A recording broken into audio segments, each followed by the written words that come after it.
So you've been out for a little bit. I know your background, but what do you do now? I actually just finished writing a book. It's Really? Okay. Yeah. It's being edited right now, but Kevin Sigmund, a guy I served with in Fallujah, yeah, his wife is an editor and a doctor of psychology. Interesting. So I wrote a book called Don't Be Dumb.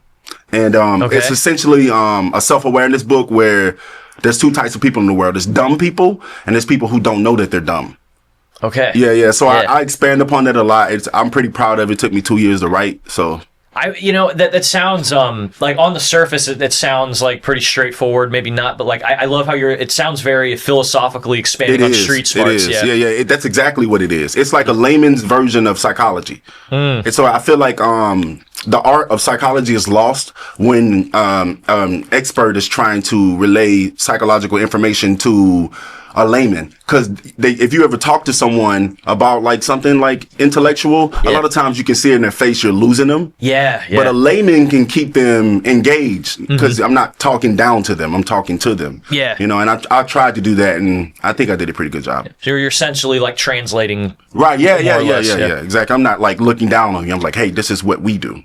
No, I would assume, because I've always kind of held this, and I assume a lot of people probably would, especially given the way you've written the book, is like, I feel like the Marine Corps, like, if you really wanted to, you can extract a lot of like intangibles or like street smart stuff, like, or pretty much wisdom that you can take from. Is that where you drew from the book, or does it come from a multitude of It's a multitude of things, but I would give credit to the Marine Corps a lot. I didn't actually become a Marine until I got out of the Marine Corps. I fucking hated the Marine Corps. Interesting. Yeah, okay. When I got out, like, I saw what they were trying to do to me. Like, so like, yeah, like when I got around civilians, I started to realize how important what the Marine Corps taught me was. When I was in the Marine Corps, my pants was down here in formation, a mouthful of gold. Like, I was a whole different person. I was fighting people, staff sergeants. My name's known for like hitting people with rank and not getting in trouble. And I was when I came back from Iraq, I was different. I was a very aggressive, violent person. And so when I got out of the Marine Corps and I saw how civilians operated and how they were offended by everything and how the smallest thing like affected their day. Yeah. And I'm like, motherfucker, I had to stand in my skivvies for fucking 3 hours just for a motherfucker. You know what I mean? And it's fucking 20 degrees outside. We're not even running yet type shit. And I started to like get my shit together. And I think the Marine Corps and my life before it helped shape how I think now. Yeah, it's really interesting because like I honestly love, like, I'm kind of getting nerded out a little bit, but that's cool. It's really because one of my guys that I had on from like a few ups like a while back, but he was saying that the Marine Corps, it's really good at like making war fighters, but not making civilians, which is like, I mean, and no offense like to the Marine Corps, but that's their job to do. Yeah. But like, it's really, because I've thought about this a lot, because it's like when you go, there's like a culture shock when you dip out, because like the Marine Corps is its own ecosystem, it's its own world. Yes. And you're trained to adapt there, but now you have to leave that to go somewhere else. But it's really weird because it's like, even though you're trained to be a different human being over here, you can be like, there's still a lot that you can take from there, like if you learn to adapt the right way. You're right. The point that you brought up, how you were almost kind of like this hoodlum, basically, like when you were in the Marine Corps, you were a problem child. Yes. But ironically, that set the stage for you to be a better civilian. It did. It also takes some self-awareness and I think the Marine Corps did a good job of making me okay with criticism. It was much easier for me to look in the mirror and fix myself than the regular person. Yes. Because the Marine Corps was always about, you're wrong, do this, do that. Yeah. So when people were telling me this and when I was seeing it in the mirror, it's much easier for me to adjust and then start to fix myself, Yeah. With that said, and I know maybe this might come across as like, the younger generation looking kind of like pussified, but like one of the things that I've always like tried to grapple is like I've noticed the enlisted culture, it seems to be very like an unforgiving culture, if that would be the right word to use. Would you say that would be like in comparison to like officers? So like, for example, right, so like if you fuck up, or like, let's say, and you might know this, let's say if you get someone killed, like if you like, or you do something wrong in training, you make a mistake, it's like, it's very hard to escape that or like rebuild your reputation if you do screw up in a way, I feel like, compared to the civilian world.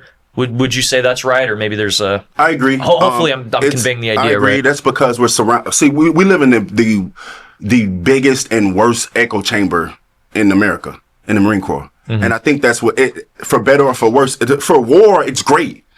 But just for survival and like life, is terrible. Yeah. You know what I mean? That echo chamber is so dangerous. And you don't know that like that, like how we haze, how we treat people who make mistakes, how we... Yeah. I'll give you an example. Rest in peace to Yale. Snaggletooth, what we call him. He died in Ramadi. Was Yale? Was he the? He saved the life of a bunch of Marines. He died saving people's lives. Then, because he's I don't want to say semi-famous, but I know they named a chow hall after a man named Yale. Is that him? That might be, because we tried to give him the Medal of Honor. Really? We had a petition for it, yeah.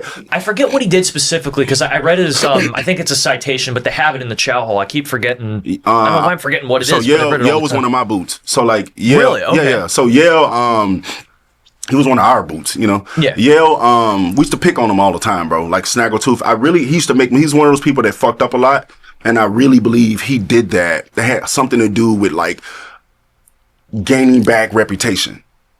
I really believe that. I don't know that. I believe that because he was picked on a lot and he made mistakes. And going back to what you said, it's hard to come out of that. And that day, I didn't go to Ramadi with them. That day, I guess VBID, SVBID was coming through. Yeah. If people don't know, it's a suicide vehicle. Yeah, exactly. And it was going through the little S turn and around the barbed wire and all that, and it wouldn't stop. So they went through their rules of engagement and it wouldn't stop. And then they were supposed to leave the post because they couldn't stop it, but they didn't. They stayed and stopped the truck from getting so close to the base and killing hundreds of Marines. Yeah. And they knew they were gonna die.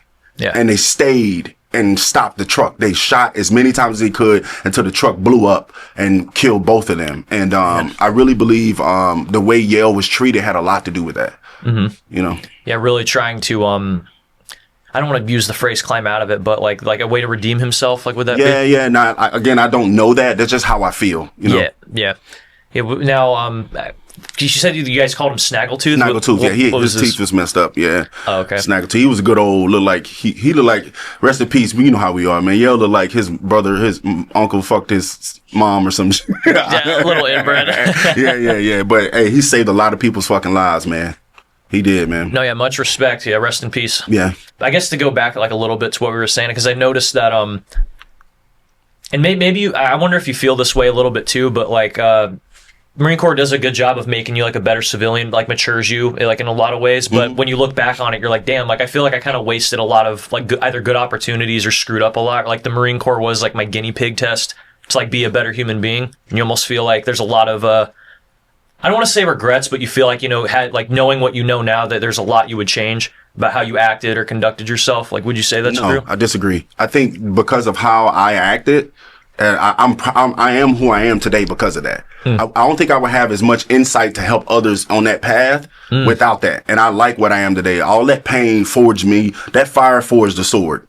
Yes. You know what I mean? And so I kind of look at it that way. And it was rough and it was ugly, but I would not change it. You know, I'm glad I am the man I am. And the people, if you talk to the people who went to Fallujah with me, they'll tell you they're proud of who I become because they knew me then. They knew what I was. And I made like the Mike Tyson change. You know what I mean? Yeah. And I'm very proud that I did that, you know? No, of course. Yeah.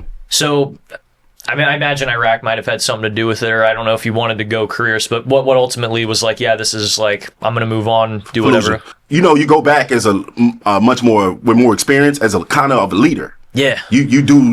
You still on the ground with the troops, but you do more of telling people what to do. And I can't do that. I have no problem being told what to do, but I don't, my worst fear is getting someone killed, man. Yeah. Especially in the Marine Corps, they don't see it the way it, you know what I mean? If someone dies under your command, these young guys say it's your fault. Yeah. They don't see it as war. That's how it goes. Yeah. And I knew that. And also I'm just not a good leader. I'm a great follower. As far as combat, I'm the guy you want on your team. Yeah. But I don't want to lead. Just not who I am. Is it just like I mean, obviously, that's a reasonable burden to like not want to carry, I'd assume. But is it just like that responsibility alone? Like that, yeah. It was not the fear of death because you get over there in combat. Yeah. Because you just get over it somehow. It was more so like the empathy. Like I didn't want to get anybody hurt. Like, and I had a tough time dealing with Hurlston's death for a long time. Felt like it was my fault for asking him to take a picture and he becoming a soft target. Oh yeah. You know what I mean? And up until like a few years ago, hell, I just got over my depression last year. Oh, like Jesus. The person you meet today, you wouldn't have met last year. Yeah. And I just got over the shit. You know, I just conquered it. So you might not have been as goofy. You probably would have like actually choked me out when we took the picture. No, I wouldn't have been like that. No, I would have been a little bit more emotional, maybe a little bit more insecure, and not like what I am now.